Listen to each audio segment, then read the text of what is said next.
한양 종로 부호의 저택에 두 아들이 불려왔습니다. 각자 원하는 것을 말해라. 다만 고른 것은 끝까지 내 몫이다. 형은 점포와 금은 땅 문서를 택했습니다. 동생은 비단 열필과 머슴 하나만을 택했습니다. 모두가 동생을 비웃었습니다. 하지만 몇 해 후 그 선택의 결과는 지금부터 이야기를 시작하겠습니다. 한양 종로 한복판, 기와집 처마가 겹겹이 이어진 곳에 윤부호의 저택이 자리하고 있었습니다. 대문 앞에는 늘 사람들이 드나들었고 안채 마당에는 곡식 더미가 쌓여 있었습니다. 윤부호는 벼슬아치가 아니었습니다. 땅과 점포, 금은을 손에 쥔 상인이었습니다. 평생 장사로 재산을 일궜고 한양에서 손꼽히는 부자로 살아왔습니다. 그런 그가 병상에 누웠습니다. 겨울바람이 창호지를 흔들던 어느 날 저녁, 윤부호는 두 아들을 불러들였습니다. 방 안에는 촛불만이 흔들리고 있었습니다. 큰아들 윤석은 아버지의 베개맡에 앉아 있었습니다. 그의 눈은 침착해 보였지만 손은 무릎 위에서 가만히 떨리고 있었습니다. 이미 마음속으로는 점포와 금은보화를, 땅 문서를 그려보고 있었습니다. 둘째 윤담은 문가에 조용히 서 있었습니다. 그는 아버지의 손을 잡았습니다. 말없이 그저 손등을 쓰다듬었습니다. 윤부호는 두 아들의 얼굴을 번갈아 보았습니다. 그는 알고 있었습니다. 두 사람의 성정을, 욕심의 크기를, 마음의 깊이를. 그래서 그는 공평한 분배를 포기했습니다. 각자 원하는 것을 말해라. 윤부호의 목소리는 낮고 무거웠습니다. 다만 고른 것은 끝까지 내 몫이다. 윤석은 즉시 고개를 들었습니다. 이미 오래전부터 준비해온 대답이었습니다. 점포와 금은 그리고 땅 문서를 받겠습니다. 그의 목소리에는 망설임이 없었습니다. 당연하다는 듯 확신에 찬 대답이었습니다. 그는 이미 머릿속으로 점포의 규모를 계산하고 있었고 금은 보화가 어느 괴짝에 얼마나 담겨 있는지 헤아리고 있었습니다. 윤부호는 고개를 끄덕였습니다. 그리고 둘째를 바라보았습니다. 윤담은 한동안 침묵했습니다. 촛불이 두 번 깜빡이는 동안 그는 아무 말도 하지 않았습니다. 형의 시선이, 하인들의 숨소리가 모두 그를 향하고 있었습니다. 그는 천천히 입을 열었습니다. 저는 비단 열필과 머슴 막돌만 받겠습니다. 방 안에 긴 정적이 흘렀습니다. 마치 시간이 멈춘 듯 했습니다. 윤석은 웃음을 터뜨렸습니다. 비웃음이었습니다. 어처구니 없다는 표정으로 동생을 바라보았습니다. 비단 몇 필의 머슴 하나라니.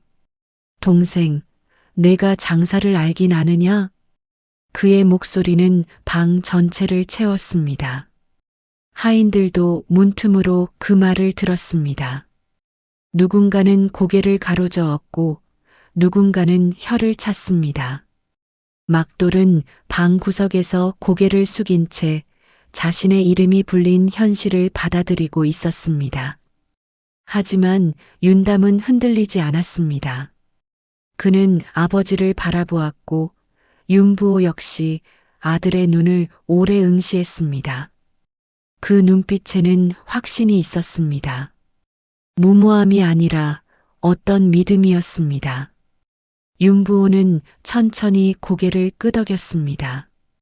그리하여라. 그날 밤 상속은 끝났습니다.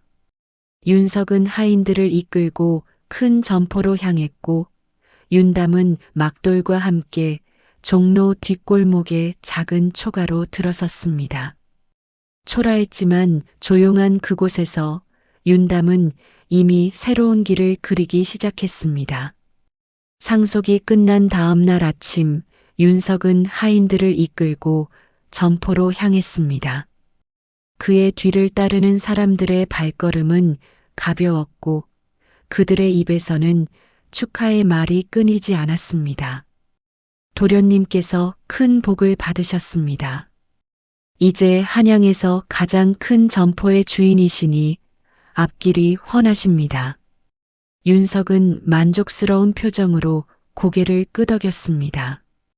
그는 이미 머릿속으로 점포를 어떻게 확장할지, 금은을 어디에 투자할지 계획하고 있었습니다. 자신의 능력이라면 아버지보다 더 큰 재산을 일굴 수 있으리라 확신했습니다. 하지만 그의 머릿속에는 한 가지 걸리는 것이 있었습니다. 바로 동생의 선택이었습니다. 비단 10필의 머슴 하나라니. 그는 혼잣말처럼 중얼거렸습니다. 그리고 다시 한번 웃음을 터뜨렸습니다. 동생이 장사를 알긴 아는 건지 모르겠군. 옆에 있던 하인 하나가 맞장구를 쳤습니다. 작은 도련님께서는 늘 마음이 약하셨지요. 사람만 보시지 실속은 모르시니까요. 윤석은 그 말에 고개를 끄덕였습니다. 그렇다, 동생은 늘 그랬다고 생각했습니다. 마음은 착하지만 세상 물정을 모르는 사람. 한편 종로 뒷골목의 작은 초가에서는 윤담과 막돌이 마주 앉아 있었습니다. 방 안은 좁았습니다. 비단 10필이 한쪽 구석에 쌓여 있었고 그 옆에는 낡은 상자 하나가 놓여 있었습니다. 그것이 전부였습니다. 막돌은 고개를 들지 못하고 있었습니다. 자신 때문에 도련님이 큰 재산을 포기했다는 생각에 가슴이 무거웠습니다. 점포도 금은도 땅 문서도 아닌 자신 같은 머슴을 택했다는 사실이 믿기지 않았습니다.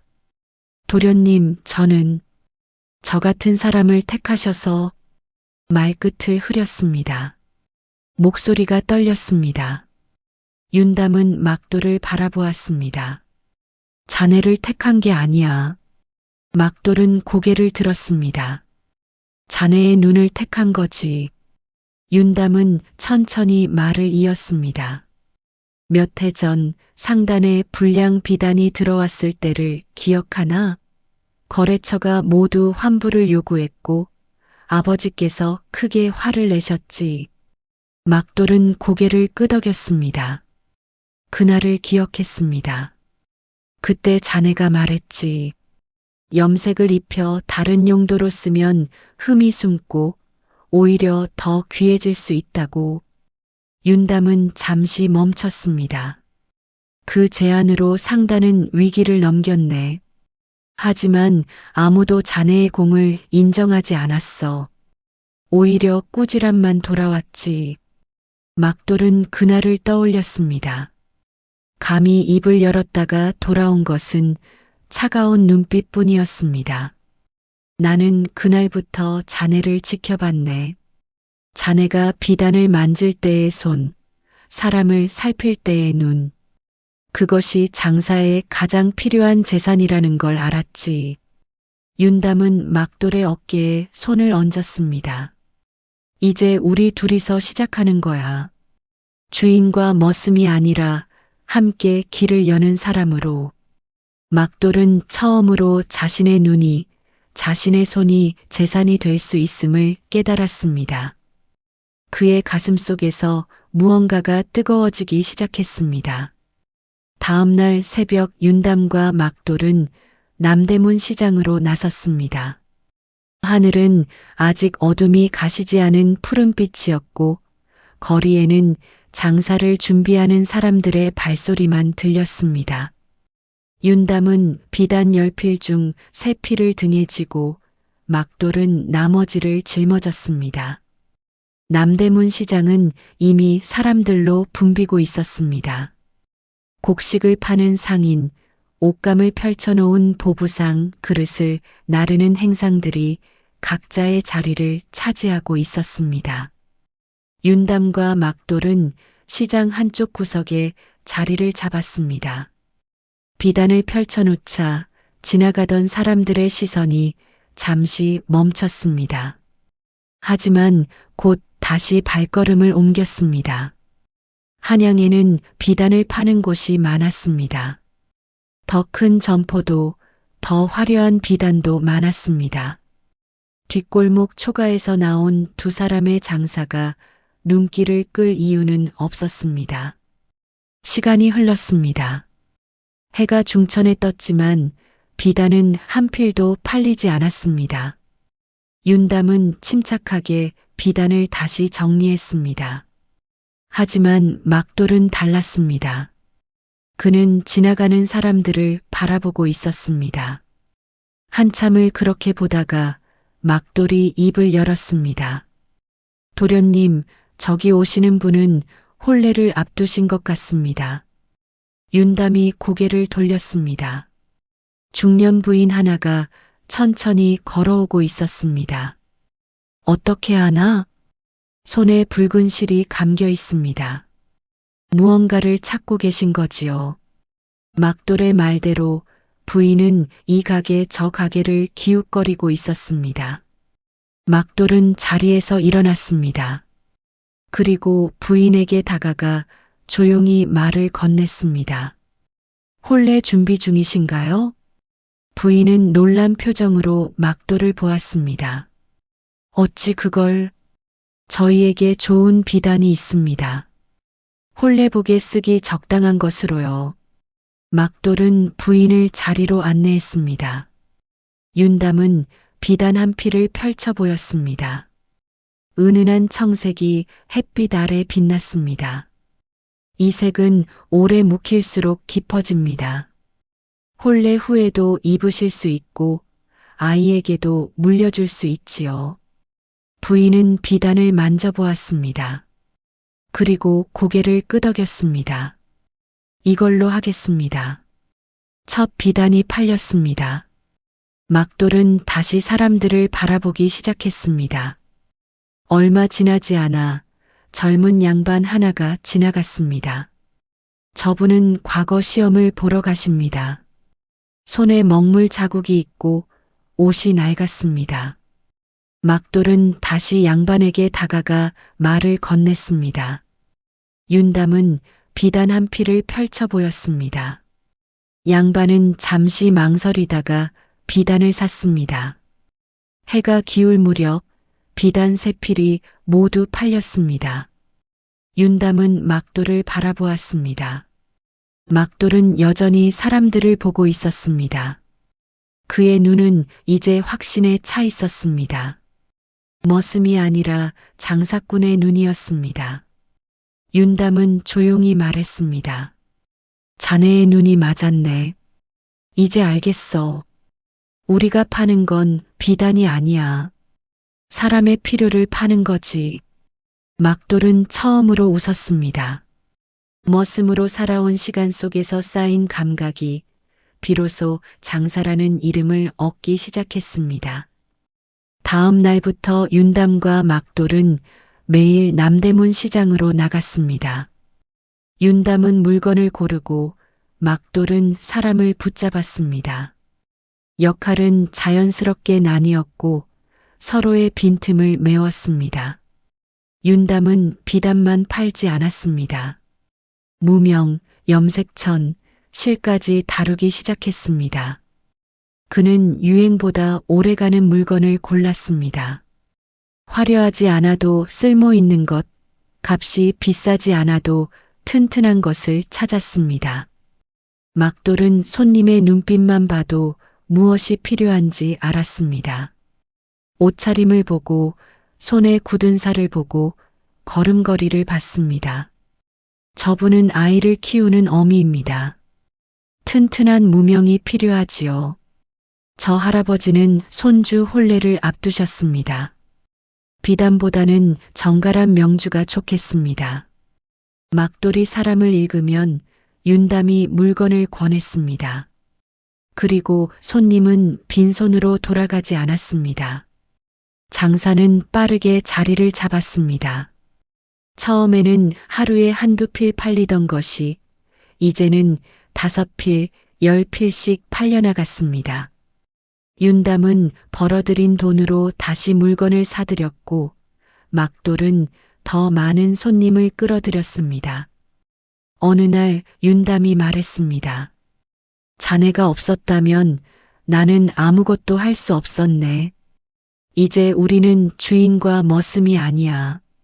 동업자지. 막돌은 고개를 저었습니다. 아닙니다, 도련님. 저는 여전히 동업자야. 윤담의 목소리는 단호했습니다.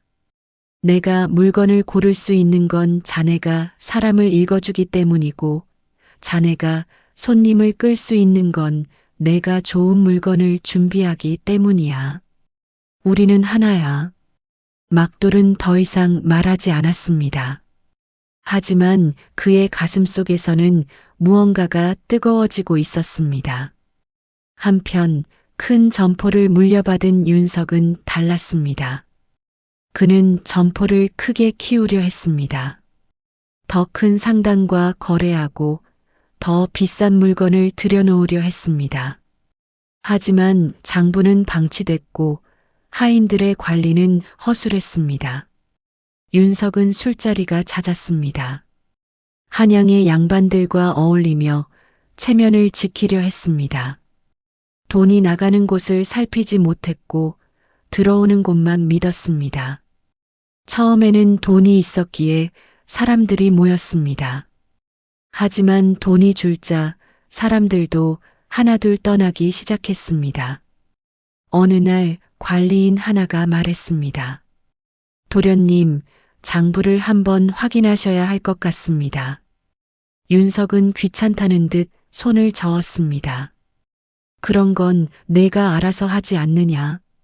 나는 더 큰 일을 해야 하네. 관리인은 더 이상 말하지 않았습니다. 그렇게 시간이 흘렀습니다. 윤담과 막돌의 장사는 점점 커졌고 윤석의 점포는 서서히 기울어가기 시작했습니다. 남대문 시장 사람들은 이제 윤담과 막돌을 부를 때 저 둘이라고 했습니다. 주인과 머슴이 아니라 함께 일하는 두 사람으로 불렸습니다. 어느 날 저녁 윤담이 말했습니다. 내일은 청계천 쪽으로 가보세. 거기에도 손님이 많다던데. 막돌은 고개를 끄덕였습니다. 알겠습니다. 함께 가시지요. 두 사람은 서로를 바라보며 웃었습니다. 그들의 호흡은 이제 완전히 하나가 되어 있었습니다. 계절이 바뀌고 윤담과 막돌의 장사는 더욱 번창했습니다. 이제 그들은 남대문 시장뿐 아니라 청계천, 종로까지 영역을 넓혔습니다. 손님들은 먼저 찾아왔고 입소문은 한양 곳곳으로 퍼졌습니다. 저 둘은 사람을 귀신같이 알아보더라. 필요한 것을 미리 알고 권해주니 헛걸음이 없어. 윤담은 이제 작은 점포 하나를 얻었습니다. 종로 뒷골목의 초가를 벗어나 제법 사람들이 드나들 수 있는 공간이었습니다. 점포 안에는 비단, 무명, 염색천이 가지런히 정리되어 있었고 막돌은 손님을 맞이하며 자연스럽게 이야기를 나눴습니다. 그러던 어느 날 윤담에게 혼담이 들어왔습니다. 한양에서 제법 이름 있는 상인 가문의 딸이었습니다. 중매쟁이는 윤담의 장사 수완을 높이 샀고 상대 집안도 적극적이었습니다. 도련님께서 이제 혼인하실 나이입니다. 좋은 인연이지요. 중매쟁이의 말에 윤담은 고개를 끄덕였지만 대답은 미뤘습니다. 혼담은 하나가 아니었습니다. 둘, 셋 계속해서 들어왔습니다. 모두 윤담의 장사가 번창하고 있다는 소문을 듣고 온 것이었습니다. 그러던 어느 날 막돌이 조용히 말했습니다. 도련님, 이제 혼인하셔야 할 때입니다. 윤담은 막돌을 바라보았습니다. 왜 그런 말을 하나? 저는 머슴입니다. 도련님께서는 이제 한양에서 손꼽히는 상인이 되셨습니다. 저 같은 사람과 함께 일하시면 혼담에 방해가 될 것입니다. 막돌의 목소리는 낮았습니다. 하지만 떨리고 있었습니다. 윤담은 한참 동안 아무 말도 하지 않았습니다. 밤이 되었습니다. 점포 문을 닫고 두 사람은 마주 앉아 있었습니다. 윤담이 입을 열었습니다. 자네는 왜 그렇게 생각하나? 세상이 그렇지 않습니까? 저는 머슴이고 도련님은 양반 상인입니다. 저 같은 사람 때문에 도련님의 앞길이 막혀서는 안 됩니다. 윤담은 고개를 저었습니다. 자네는 머슴이 아니야. 내가 여기까지 올 수 있었던 건 자네 덕분이야. 자네의 눈이 없었다면 나는 아무것도 할 수 없었네. 막돌은 고개를 숙였습니다. 하지만 세상이 뭐라 하든 나는 자네와 함께 걸어온 시간을 포기할 수 없네. 윤담의 목소리는 단호했습니다. 혼담은 모두 거절하겠네. 나에게 필요한 건 체면이 아니라 함께 길을 걸어갈 사람이야. 막돌은 고개를 들었습니다. 그의 눈에는 눈물이 맺혀 있었습니다. 윤담은 막돌의 어깨에 손을 얹었습니다. 우리는 이미 하나야. 주인과 머슴이 아니라 동반자지. 그것을 잊지 말게. 그날 밤 두 사람은 오래도록 이야기를 나눴습니다. 세상의 시선이 차갑다는 것을, 그럼에도 자신들의 길을 걸어가야 한다는 것을. 윤담은 모든 혼담을 거절했습니다. 상인 가문 사람들은 고개를 가로저었고 중매쟁이들은 의아해했습니다. 하지만 윤담은 물러서지 않았습니다. 내 선택이니 끝까지 책임지겠습니다. 그의 말은 단호했고 막돌은 그 옆에서 조용히 고개를 숙이고 있었습니다. 계절이 다시 한번 바뀌었습니다. 윤담과 막돌의 점포는 이제 종로에서 손꼽히는 곳이 되었습니다. 손님들은 아침부터 줄을 섰고 입소문은 한양을 넘어 인근 고을까지 퍼져나갔습니다. 한편 윤석의 점포는 점점 기울어가고 있었습니다. 처음에는 믿을 수 없었습니다. 아버지가 평생 일군 재산이 그토록 큰 점포가 무너진다는 것이. 하지만 현실은 냉혹했습니다. 장부를 열어보니 빚이 쌓여 있었습니다. 관리인들은 몰래 돈을 빼돌렸고 거래처는 하나둘 떠나갔습니다. 윤석이 술자리에 빠져 있는 동안 점포는 서서히 무너지고 있었습니다. 도련님, 이번 달 세금을 낼 돈이 없습니다. 관리인의 말에 윤석은 비로소 정신이 들었습니다. 뭐라고? 그럴 리가 없어. 금은이 괴짝 가득 있지 않았나? 이미 다 쓰셨습니다. 술과 접대비, 사치품 모두 합하면 1000냥이 넘습니다. 윤석은 말문이 막혔습니다. 땅 문서를 하나씩 팔기 시작했습니다. 처음에는 작은 땅부터 그 다음은 큰 땅을. 점포도 조금씩 줄여나갔습니다. 하지만 빚은 줄어들지 않았습니다. 하인들도 하나둘 떠났습니다. 월급을 줄 수 없게 되자 그들은 돌아서는데 주저하지 않았습니다. 예전에 충성을 맹세하던 이들이 이제는 인사 한마디 없이 사라졌습니다. 사람들의 시선이 달라졌습니다. 예전에는 윤도련님이라 부르며 고개를 숙이던 이들이 이제는 지나가며 수군거렸습니다. 재산을 물려받고도 지키지 못하더니 역시 장사는 타고나야 하는 법이지. 윤석은 분했습니다. 하지만 어쩔 수 없었습니다. 자신이 뿌린 씨앗이었으니까요. 마지막 땅 문서를 팔던 날 윤석은 문득 동생 생각이 났습니다. 비단 10필의 머슴 하나. 그때는 비웃었습니다. 하지만 지금은 그 선택이 얼마나 현명했는지 알 수 있었습니다. 재산은 가지는 것보다 지키는 것이 더 어려웠습니다. 그리고 재산보다 중요한 것은 함께 일할 사람이었습니다. 동생은 사람을 택했고 자신은 돈을 택했습니다. 그 선택의 결과가 지금이었습니다. 윤석은 마지막 점포마저 넘기고 거리로 나섰습니다. 주머니에는 몇 푼의 동전만 남아 있었습니다. 한때 한양에서 손꼽히던 부호의 큰아들이 이제는 거지나 다름없는 신세가 되었습니다. 겨울이 다가왔습니다. 윤석은 추위를 피할 곳조차 없었습니다. 옛 점포 앞을 지나가며 안을 들여다보았습니다. 새 주인이 들어와 장사를 하고 있었습니다. 그는 한숨을 내쉬며 발걸음을 옮겼습니다. 어디로 가야 할까? 누구에게 손을 벌려야 할까? 생각 끝에 떠오른 곳은 단 한 곳뿐이었습니다. 동생 윤담의 점포. 하지만 자존심이 허락하지 않았습니다. 그토록 비웃었던 동생에게 구걸을 하러 갈 수는 없었습니다. 며칠을 거리를 헤매다가 윤석은 결국 쓰러지고 말았습니다. 종로 뒷골목 윤담의 점포 대문 앞이었습니다. 눈이 내리기 시작했습니다.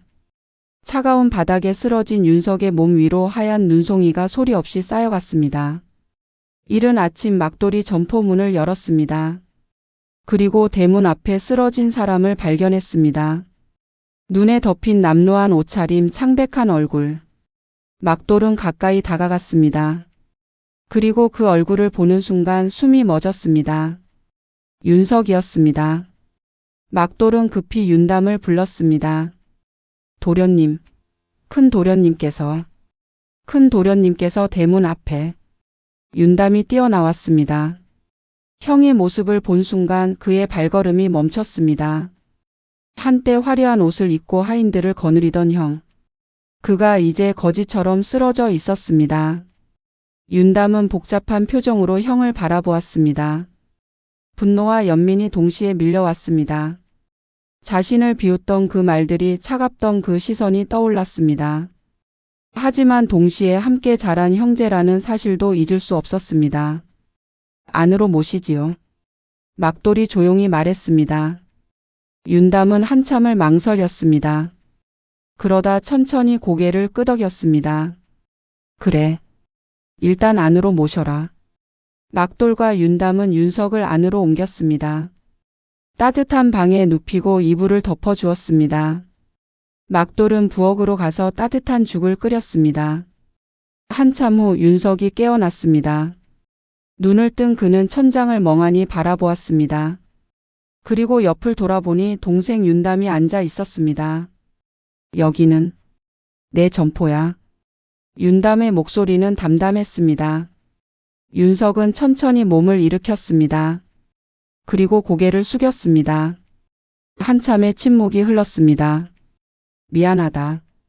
그때 너를 비웃었던 것. 너는 옳았어. 사람이 재산이라는 것을. 윤석은 떨리는 목소리로 말을 이었습니다. 모든 것을 잃고 나서야 알았어. 내가 얼마나 어리석었는지. 막돌이 따뜻한 죽을 들고 들어왔습니다. 그리고 윤석 앞에 조용히 내려놓았습니다. 윤석은 막돌을 바라보았습니다. 자신이 한때 하찮게 여겼던 그 모습. 하지만 지금 그 눈에는 연민과 따뜻함이 있었습니다. 드십시오.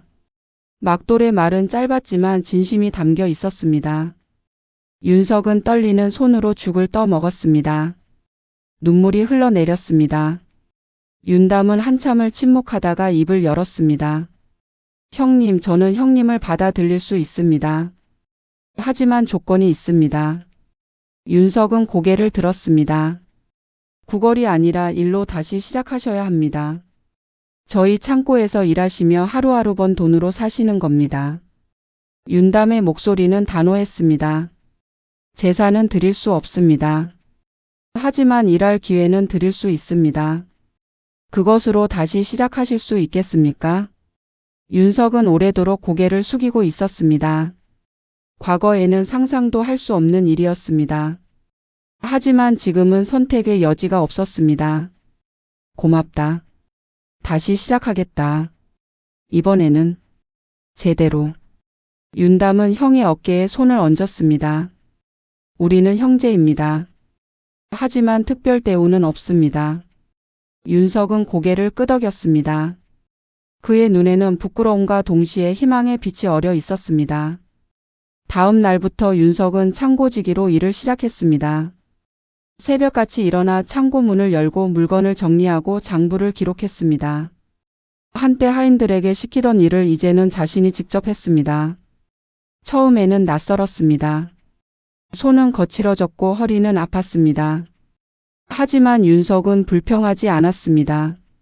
막돌은 옆에서 묵묵히 윤석을 도왔습니다. 이 비단은 습기에 약하니 높은 곳에 보관하십시오. 무명은 무거우니 이렇게 들면 허리가 덜 아픕니다. 막돌의 조언은 친절했습니다.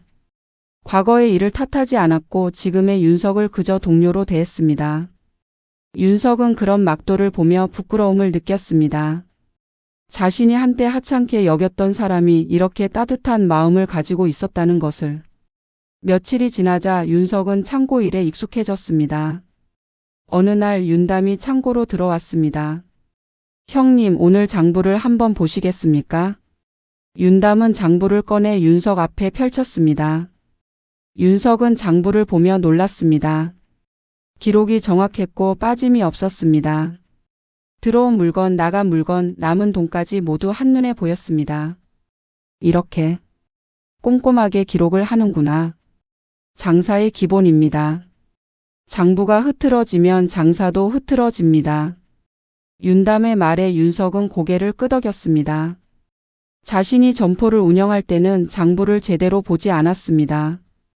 관리인에게 맡기고 자신은 술자리와 체면 유지에만 신경 썼습니다. 그 결과가 무엇이었는지 이제는 너무나 잘 알고 있었습니다. 나는 이것조차 제대로 하지 못했지. 윤석은 쓸쓸하게 웃었습니다. 재산을 지킨다는 것이 이렇게 어려운 일인 줄 몰랐어. 가지는 것보다 지키는 것이 훨씬 더 어렵더구나. 윤담은 형을 바라보았습니다. 이제 아시겠습니까? 재산은 저절로 지켜지지 않습니다. 매일매일 손을 쓰고 눈을 떼지 않아야 합니다. 윤석은 고개를 끄덕였습니다. 그날 이후 윤석은 더욱 성실하게 일했습니다. 창고를 청소하고 물건을 정리하고 장부를 기록했습니다. 작은 일이라도 소홀히 하지 않았습니다. 어느 날 저녁 막돌과 윤석은 창고에서 함께 저녁을 먹고 있었습니다. 막돌, 나를 그냥 윤석이라 불러주게. 막돌은 잠시 망설이다가 고개를 끄덕였습니다. 윤석 나리, 나리도 빼게. 두 사람은 서로를 바라보며 미소 지었습니다.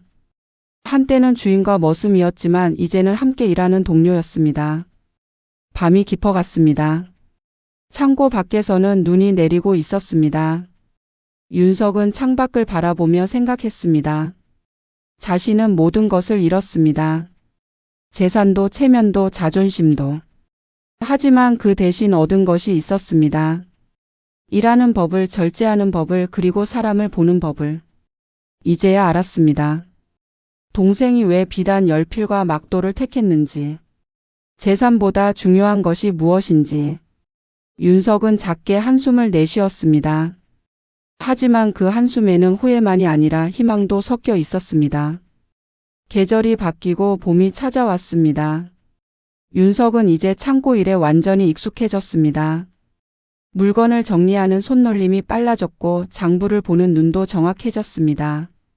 무엇보다 달라진 것은 그의 마음가짐이었습니다. 과거에는 재산을 당연하게 여겼습니다. 하지만 이제는 하루하루 일해서 번 돈의 소중함을 알았습니다. 작은 동전 하나도 함부로 쓰지 않았습니다. 어느 날 윤담이 윤석을 불렀습니다. 형님, 오늘 시장에 함께 가시지요. 윤석은 고개를 끄덕였습니다. 두 형제는 함께 남대문 시장으로 향했습니다. 윤담은 물건을 고르고 윤석은 옆에서 지켜보았습니다. 형님, 이 비단을 어떻게 보십니까?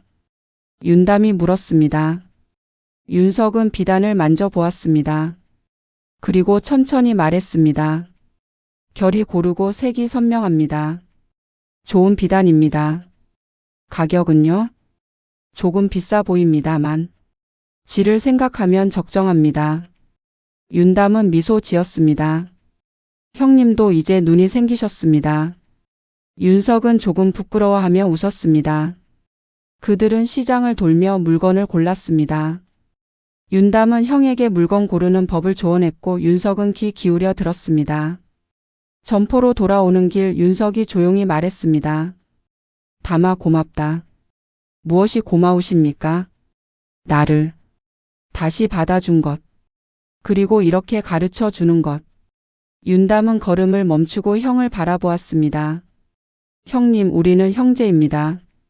제가 도운 것은 맞지만 형님께서 달라지신 겁니다. 스스로 일어서려 하신 거지요. 윤석은 고개를 끄덕였습니다. 나는 모든 것을 잃고 나서야 진짜 중요한 것이 무엇인지 알았어. 재산보다 중요한 것은 그것을 지킬 줄 아는 힘이고 그보다 더 중요한 것은 함께할 사람이더구나.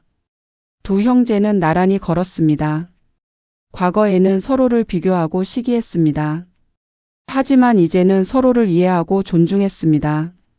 점포에 도착하자 막돌이 문을 열어주었습니다. 다녀오셨습니까? 그래, 막돌. 오늘 좋은 물건을 많이 샀네. 윤석은 자연스럽게 막돌에게 말했습니다. 세 사람은 함께 물건을 정리했습니다. 윤담, 윤석, 막돌. 신분도 다르고 출발점도 달랐지만 이제는 함께 일하는 동료였습니다. 저녁이 되었습니다. 세 사람은 작은 밥상을 마주하고 앉았습니다. 소박한 저녁이었지만 마음은 풍요로웠습니다. 윤담이 말했습니다. 우리가 여기까지 온 것은 각자의 노력 덕분입니다. 나 혼자서는 할 수 없었을 겁니다. 막돌이 조용히 고개를 숙였습니다. 윤석은 잔을 들어 말했습니다. 앞으로도 함께 걸어갑시다. 세 사람의 잔이 부딪혔습니다. 창밖으로는 봄바람이 불어왔습니다. 새로운 계절이, 새로운 시작이 그들을 기다리고 있었습니다. 윤석은 생각했습니다. 자신은 모든 것을 잃었지만 동시에 모든 것을 얻었습니다. 진짜 재산이 무엇인지, 진짜 행복이 무엇인지. 그것은 손에 쥔 금은이 아니라 함께 걷는 이 길이었습니다. 몇 해가 흘렀습니다. 윤담과 막돌의 점포는 이제 한양에서 가장 유명한 곳 중 하나가 되었습니다. 사람들은 멀리서도 찾아왔고 그들의 장사 방식은 다른 상인들의 본보기가 되었습니다. 윤석은 여전히 창고를 관리하고 있었습니다. 하지만 이제는 단순한 창고지기가 아니었습니다. 물건을 보는 눈이 생겼고 장사의 이치를 깨달았습니다. 어느 날 윤담이 형을 불렀습니다. 형님, 제안이 하나 있습니다. 무엇인가? 새로운 점포를 하나 더 내려 합니다. 청계천 쪽에 말입니다. 그곳을 형님께서 맡아주셨으면 합니다. 윤석은 놀란 표정으로 동생을 바라보았습니다. 내가 점포를 맡는다고? 그렇습니다. 형님께서는 이제 충분히 하실 수 있습니다. 윤석은 한참을 생각했습니다. 그리고 천천히 고개를 끄덕였습니다. 고맙다. 욕심내지 않고 맡은 일을 충실히 하겠네. 윤담은 미소 지었습니다. 그것으로 충분합니다. 새 점포가 문을 열었습니다. 윤석은 그곳에서 성실하게 장사를 했습니다. 과거처럼 욕심 부리지 않았고 하루하루 최선을 다했습니다. 사람들은 말했습니다. 저 사람이 한때 윤 부호의 큰아들이었다지? 모든 재산을 날렸다가 이제 다시 일어섰다더군. 윤석은 그런 소문에 개의치 않았습니다. 다만 묵묵히 일할 뿐이었습니다. 어느 해 가을 세 사람은 함께 모여 앉았습니다. 윤담의 점포, 윤석의 점포, 그리고 막돌이 새로 맡은 염색 공방까지. 이제 그들의 상단은 제법 규모가 커졌습니다. 우리가 여기까지 왔군요. 막돌이 말했습니다. 모두 함께 걸어온 길이지. 윤담이 대답했습니다. 윤석은 잔을 들며 말했습니다. 아버지께서 나에게 물려주신 것은 재산이 아니었어. 선택이었지. 그 선택으로 무엇을 할 것인가를. 그는 동생을 바라보았습니다. 너는 사람을 택했고 나는 돈을 택했지. 결과는 분명했어. 하지만 나는 이제 알아. 늦었지만 다시 시작할 수 있다는 것을. 윤담은 형의 어깨에 손을 얹었습니다. 형님, 우리는 모두 다시 시작할 수 있습니다. 중요한 것은 무엇을 선택하느냐가 아니라 선택한 것을 어떻게 지키느냐입니다. 세 사람은 서로를 바라보며 웃었습니다. 한양 사람들은 이제 말합니다. 비단 열필과 머슴 하나가 가장 큰 재산이었더라. 그 말은 진실이었습니다. 윤담이 고른 것은 물건이 아니라 사람이었고 그 사람과 함께 일군 것은 재산이 아니라 신뢰였습니다. 막돌은 더 이상 머슴이 아니었습니다. 동반자였고 가족이었습니다. 윤석은 모든 것을 잃었지만 가장 소중한 것을 얻었습니다. 겸손과 성실 그리고 다시 시작할 용기를. 세 사람은 오래도록 이야기를 나눴습니다. 창밖으로는 달빛이 쏟아지고 있었습니다. 윤담은 생각했습니다. 아버지께서 주신 선택은 시험이 아니라 축복이었습니다. 그는 비단 열필과 막돌을 택했습니다. 그리고 그 선택은 가장 값진 재산이 되었습니다. 비단 열필과 머슴 하나. 그것이 가장 큰 재산이 되었습니다. 여러분이라면 무엇을 선택하셨을까요? 이 이야기가 마음에 드셨다면 구독과 좋아요 부탁드립니다. 댓글로 여러분의 생각을 나눠주세요. 다음에도 더 좋은 이야기로 찾아뵙겠습니다. 감사합니다.